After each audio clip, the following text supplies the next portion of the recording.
So, you've made a few short films, you're really proud of them, you've gone to some festivals. Now what? You want paying jobs, you want to start bringing on clients, you want to make bigger and bigger projects, you want your career to grow, but you don't really know what the next step was. You made these projects with your friends with very little money. How do you move forward? This episode, we're going to talk about your resume, your portfolio, and how you start getting paid jobs and clients and taking that next step in your career. This is Pocket Change Films, the podcast where we talk about no-budget filmmaking, how to start in the film industry, how to build a portfolio, and then hopefully one day make your first micro-budget feature. For those of you who don't know me, my name is Katya Alexander. I'm an indie producer in the film industry. My first film was sold to a Bamarama. I had a feature win South by Southwest and was later sold to IFC and became a trending film on Hulu. I also worked on the Las Vegas Sphere, which was a boot camp on the intersection between technology and entertainment. And now I'm the head of production at a new studio called Fable Studios. Pocket change, pocket fame, film with a spark. We'll light up the screen when we hit play in the dark. Innovation, creation on a shoestring beat. Join the journey, feel the heat and everything. What do you need physically to start getting jobs? You will need a resume, a portfolio, and a website. So let's start with your resume. What is a killer resume? What's something that will make people be like, yes, I really want to hire this person? Well, first of all, a killer resume doesn't just list out what the duties of your job was.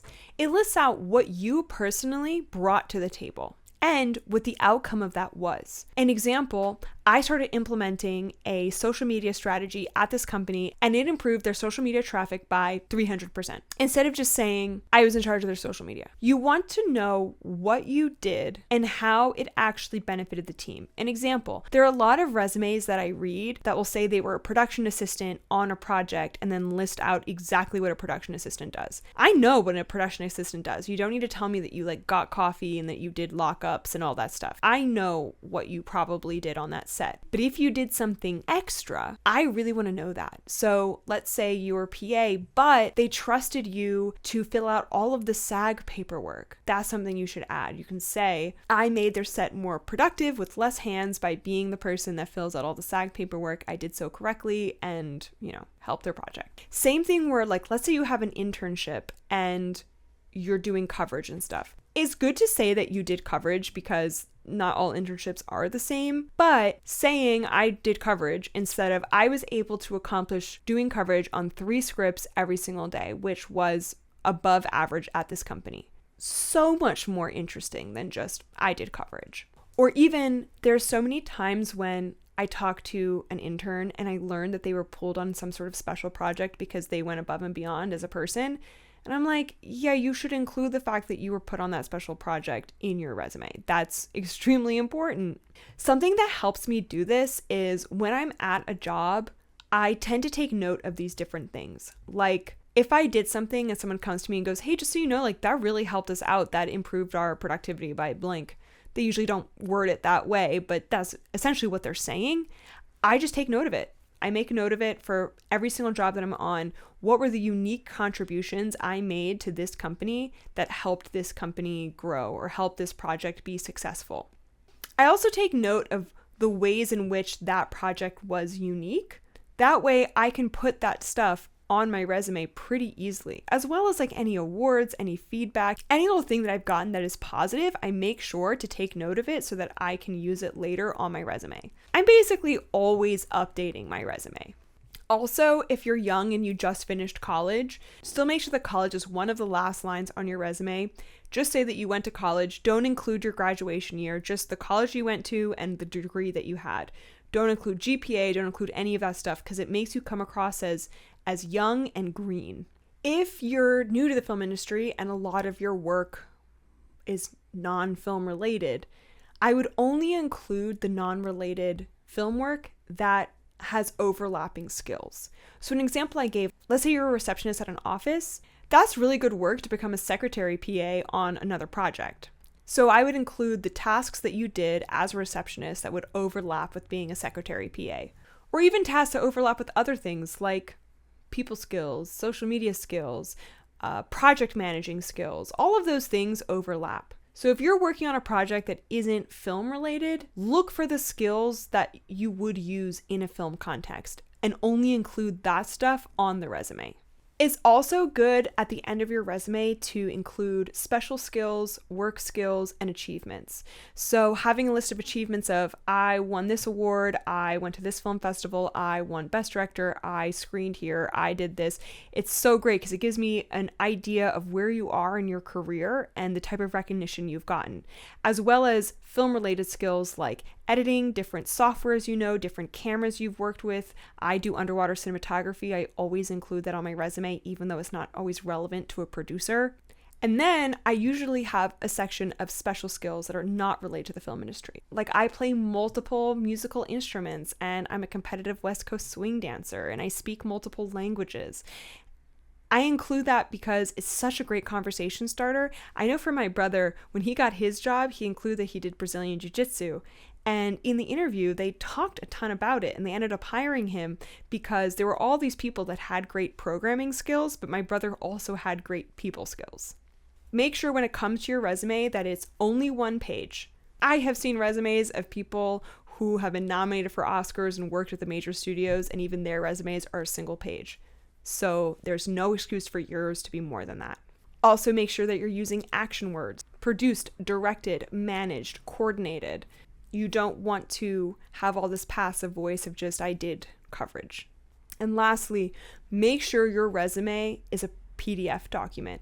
Whenever I get sent a resume that's a Word document, I sometimes don't even open it because I'm like, this person is so green. I don't think I have the time to train them. Okay. Now let's talk about your portfolio, which would also be your website. For myself, I have actually a portfolio section of my website because websites tend to be more than just a list of your work. For your portfolio, you want to showcase the projects that you want to keep making more of. If you made something and you did it for money and you really don't want to keep doing that, I wouldn't include it in your portfolio because then you'll just keep being hired to do the same thing you don't want to do. Instead, I would include the short films and the projects that you were really passionate about. Make sure they're of really high quality. Anything of lower quality, try to remove from your website. It's much better to have less projects that are higher quality than every single thing you've ever made in your entire life. I would also separate your portfolio from either the genre of work that you do and or what you're doing. So a directing portfolio, a producing portfolio, and they can be different tabs within your portfolio. Make sure that you're highlighting your 2 to 3 best projects as well.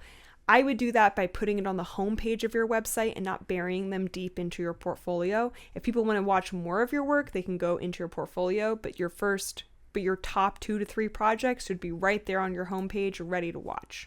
Another super important thing that should be the first thing on your website is your reel. For myself, it's hard to go through and watch a little bit of every single thing that you've done. It's so much easier to watch a 30-second to 1-minute reel and then go through and start seeing your projects.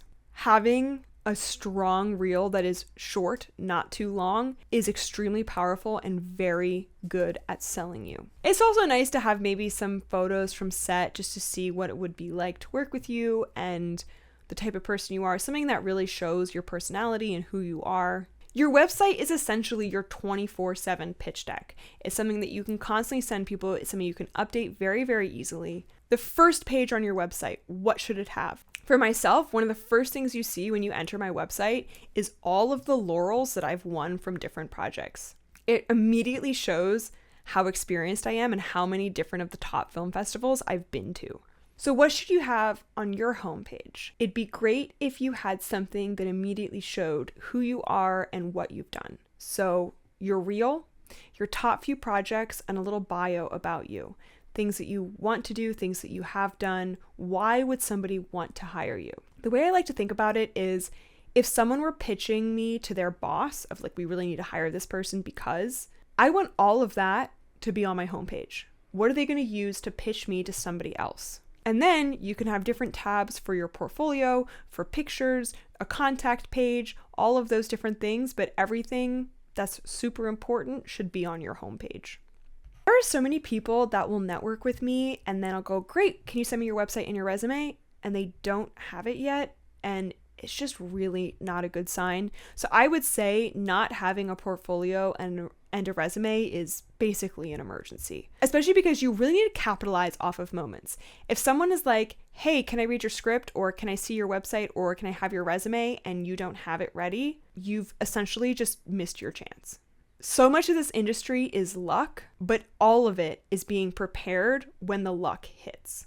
The last thing you would need is an online presence, having that be mostly your social media pages. Don't worry about followers or likes. It's more so a living portfolio of yours. A lot of people that I work with, they send me their social media, then they send me their website, they send me their resume, and it gives me a full picture of who they are, especially because so much of their social media is pictures of them on set, pictures of them at film festivals, and I get to see what their life and what their job really looks like and what it means to them, and it allows me to know that they're a person. They're not just words on a page. This is an actual person.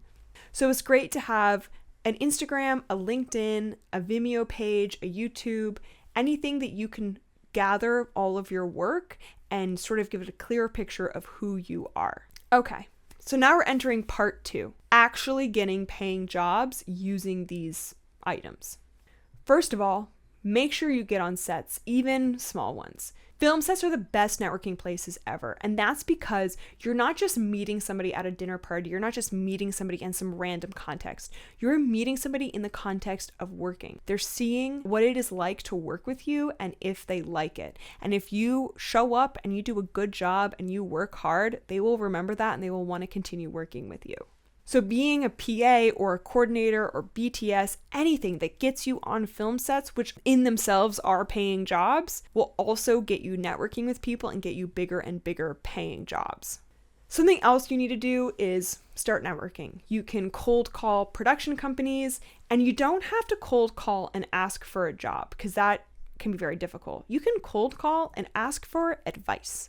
You can say, hey, I'm an indie filmmaker. Here's all of my stuff. I see what you're doing. I'd love to meet with you and learn about how you're doing these things. I want to learn from you. So then they get to know you, and it might lead to a job later on, but at the very least, you're getting advice from all these people. Oftentimes, asking for advice or just for a coffee for a general is significantly better than just asking for a job. Because if they don't have jobs to offer in that moment, they'll be like, I don't have that, and they kind of forget about you. But if you are just trying to get advice, you're trying to get FaceTime with them, when they do eventually have a job open up, they'll think of you and you'll be on the top of their mind. A big thing with cold emailing, don't go on a long thing about how you've always loved filmmaking and it's been your passion and you love Steven Spielberg. I assume all of that about you. I assume that about anybody who works in the film industry. They love film. It's been a passion of theirs for a while. It's true about everybody. Lead with just what you did. Say like, hey, I've made these documentaries with people. I've been to these film festivals. This is what I've done. Can I have a general coffee with you? Another really good thing to do would be to apply to labs, fellowships, apply for grants. There are so many top film festivals that offer all of these things. And if you're someone who they see very often applying for this stuff or getting a lab or fellowship and they're getting to know you, when you later have a film and you want to be in their film festival, you will be on the top of their mind. And even when it comes to building a network, you don't have to just cold email people. You can comment on people's work. You can go to screenings. There's all these different things that if you're supporting the people in your community, they will support you back. So if you want to build a network, just find people that you like that are maybe at the same level as you, maybe a little bit higher of a level than you, and just go start supporting them. They will notice you. The last thing I want to talk about is the mindset shift that all of this takes, and that would be part 3. You are no longer a hobbyist. This is your job. You can't wait to be discovered. That's just not how it works. But putting yourself out there, knowing your worth financially, knowing exactly what you want to do and carving a path, finding mentorships, finding people to help you, that is what is going to push you forward. So if you're just telling yourself, I just make films in my free time and it's just something that I do, it'll be much harder to push forward than even if you have a day job saying, well, that's just my day job. But really what I'm doing is I'm building mentorships, I'm getting on sets, I'm doing all this stuff because this is my career. Having that mindset shift will help everything. So a recap, build a portfolio, have a resume, always be prepared, network, and just apply. You're going to face a lot of rejection, but every bit of rejection brings you one step closer to your dream. So what I would say is go out there, make your reels, your portfolio, and your resumes. Send it to your filmmaking community, get notes on it, get a lot of feedback, and then go and start sending it out to people so they can know you and they can know your work. If anybody has any more tips on their reel or their portfolio, please leave it in the comments below. I'd love to hear all of your tips and how you got your first jobs. If you have any questions or anything else that you want me to cover, also feel free to comment below. I will do my best to respond and or make an entire video about it. Commenting, liking, subscribing, all of those things help this channel, so please do it. Thank you so much. I am Katya Alexander, and this is Pocket Change Films.